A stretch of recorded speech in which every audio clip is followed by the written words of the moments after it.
شیخ صاحب سوال ہے، محرم میں نظر و نیاز کرنا اور اس کو کھانا کیسا عمل ہے؟ دیکھیں جی، اس مسئلے میں ایک روایت بڑی بنیادی حیثیت رکھتی ہے. وہ روایت ہے سیدنا ضحاک، ثابت بن ضحاک کی روایت رضی اللہ عنہ.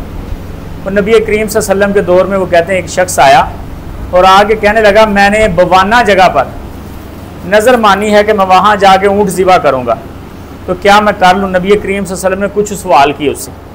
آپ نے پوچھا حل کان فیہا وثن من اوثان الجاہلیت یعبد، کیا بوانہ جگہ پر کوئی جاہلیت کا ایسا بت تو نہیں ہے جس کی پوجا کی جاتی رہی ہے؟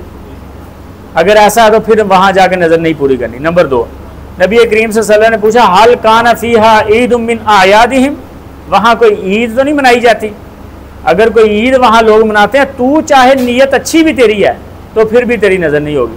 تو میلہ تو نہیں کوئی ایسا لگتا. تو جب نبی کریم صلی اللہ علیہ وسلم کے ان سوالوں کے اس نے جواب دیے، پھر نبی کریم صلی اللہ علیہ وسلم نے فرمایا کہ اگر ایسا کچھ نہیں ہے تو پھر تو اپنی نظر کو پڑھ. یعنی یہاں سے سمجھ یہ آتی ہے کہ حضرت صاحب ایسے دن میں نظر و نیاز ٹھیک ہے دینا، چاہے وہ اللہ کے لیے دے رہے ہیں، غیر اللہ کے لیے تو ہے ہی حرام، یہ بات پکی ہے. غیر اللہ کے لیے نظر دینا جائز ہی نہیں ہے. یہ تب کی بات ہے جب آپ خالص اللہ کے لیے دے رہے ہیں، ٹھیک ہے، نظر اللہ. پھر بھی آپ نے ان چیزوں کا خیال رکھنا ہے کہ کوئی دن تو ایسا نہیں جو اسلام کے علاوہ لوگوں کے ساتھ خاص، سمجھ میں آئی، جو بدعت کے ساتھ خاص ہے، بدعتیوں کے ساتھ خاص. وہ پورے سال میں یہ اصول، صرف محرم میں نہ رکھے، ربیع الاول میں بھی یہی اصول رکھے.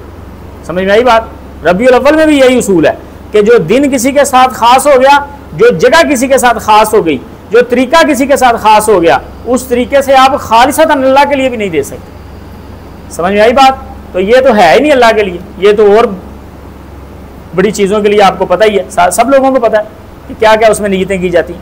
میں تب کی بات کر رہا ہوں جب 100% اللہ کے لیے ہو. پھر بھی ایسے دنوں میں دینا، ایسے مہینوں میں دینا، ایسی جگہ پہ دینا، ایسے طریقے سے دینا، یہ درست نہیں ہے حضرت صاحب. جب دینا درست نہیں ہے تو پھر کھانے کا بھی وہی حکم ہے. ہم وہ مولوی نہیں ہیں کہ دینے کا حکم اور رکھیں اور کھانے کا حکم اور رکھیں. کھانے میں نرمی ہے، کوئی نرمی نہیں حضرت صاحب. وہی حکم ہے نظر دینے کا اور وہی حکم ہے نظر کھانے کا. لہٰذا لازمی احتیاط کریں ایسی جگہ سے، ایسے دنوں سے، ایسے طریقے سے. اس کے بعد اللہ کے لیے نظر دیں عام دنوں میں جہاں چاہیں.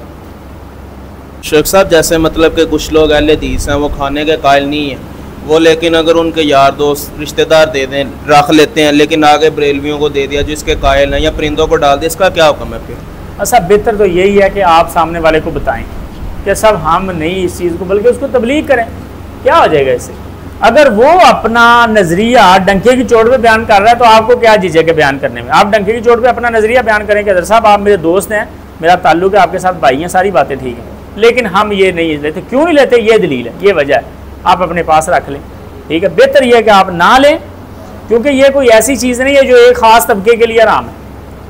اگر کوئی ایسی چیز ہو نا جو مردوں کے لیے حرام ہے، عورتوں کے لیے حلال ہے، تو وہ لے لیں، وہ کسی عورت کو آپ دے دیں. ٹھیک ہے، لیکن یہ چیز بہتر ہے کہ آپ نہ لیں. البتہ اگر آپ لے لیتے ہیں تو ضائع نہ ہونے دیں، پھر وہ جانوروں کو، پرندوں کو یا کسی غیر مسلم کو کھلا دیں. سمجھ میں آئی بات؟ وہ کسی غیر مسلم کو یا جانوروں پرندوں کو کھلا دیں. اللہ اعلم.